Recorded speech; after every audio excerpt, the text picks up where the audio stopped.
Personnes qui ne me connaissent pas, je m'appelle Marielle Quiroga, je suis coach en image. Je vais accompagner les femmes pour révéler leur puissance féminine à travers des vêtements. Je vais vous parler aujourd'hui de ce qui est le yin et le yang dans les vêtements.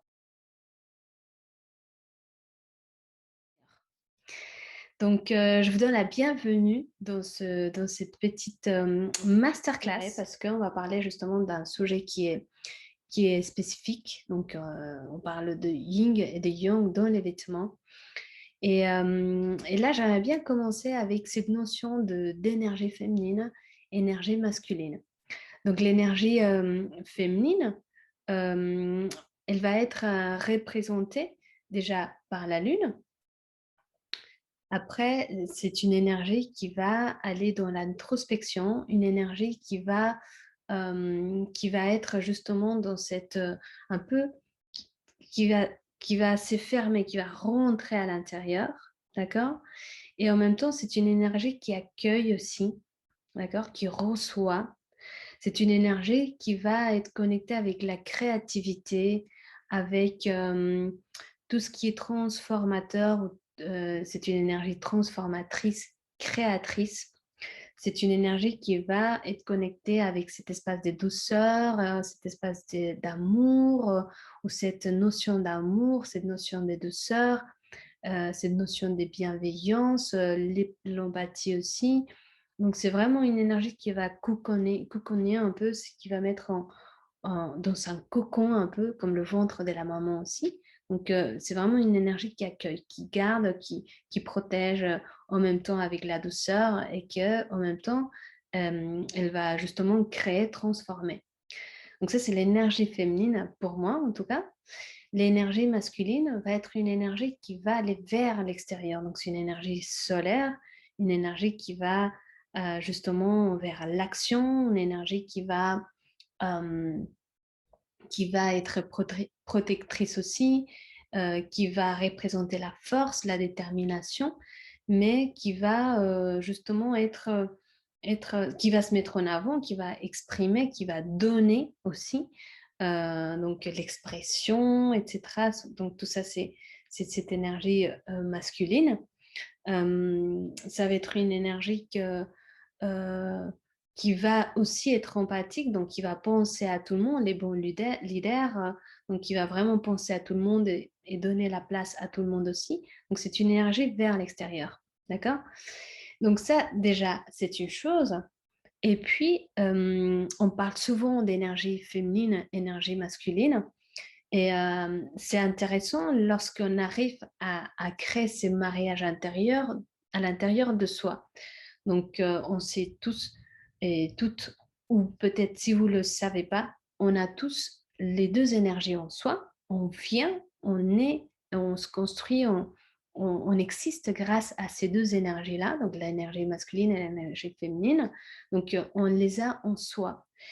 Et, et justement, dans ce travail intérieur, on va parler sur d'autres sujets, mais je fais juste un petit résumé là-dessus. Dans ce travail intérieur, souvent les femmes, en tout cas, moi j'ai d'expérience avec les femmes, donc quand on travaille cette partie intérieure, on va les guérir, cette féminin qui à un moment donné a été blessée et qu'on va le convertir en sacré. Et dans cette conversion, dans cette transformation, on va aller justement dans cette acceptation, dans ce pardon, ces remerciements, cette gratitude pour venir ou revenir à l'amour de soi. Donc, c'est ce travail qu'on va réaliser à l'intérieur pour qu'on puisse vraiment prendre toutes nos parts, toutes nos ombres et faire comme le kintsugi, donc faire vraiment comme une base de maître beau, donc vraiment accueillir toutes ces parts qui font partie de soi, tout simplement. Et tout ça, c'est une énergie féminine aussi parce qu'il accueille, parce qu'il va venir mettre voilà, justement de la beauté, etc. Et en même temps, va venir justement vers l'amour. D'accord? Donc, quand on fait ce travail intérieur, c'est très important qu'on puisse comprendre que on ne peut pas aller à l'extérieur ou bien on ne va pas incarner l'extérieur tant que l'intérieur, il est besoin encore d'être guéri, d'être guéri tout simplement. D'accord? Donc là, à l'intérieur, on a ces deux énergies. Et ces deux énergies aussi, elles vont se manifester à travers nos cycles lunaires en tant que femme.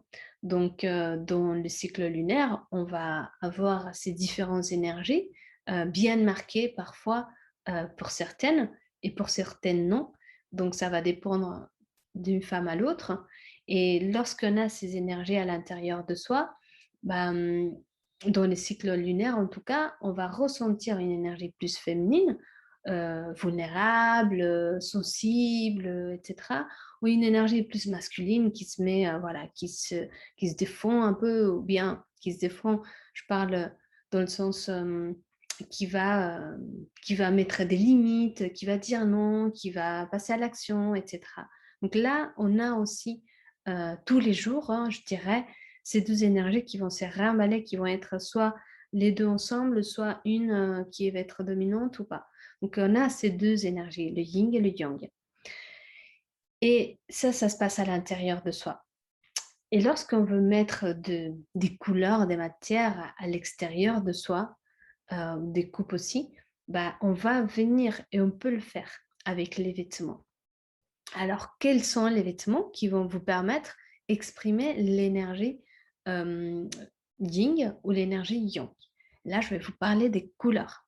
Donc, les couleurs, il y a des couleurs qui vont être plus d'une énergie solaire, donc une énergie qui va s'ouvrir, donc qui va être plus en ouverture, qui va transmettre l'ouverture, qui va aussi accompagner l'essence de quelqu'un qui est très chaleureuse, très ouverte, qui a une énergie masculine, justement, de l'ouverture, de faire sentir bien chez soi aux personnes, qui est plus solaire, on va dire.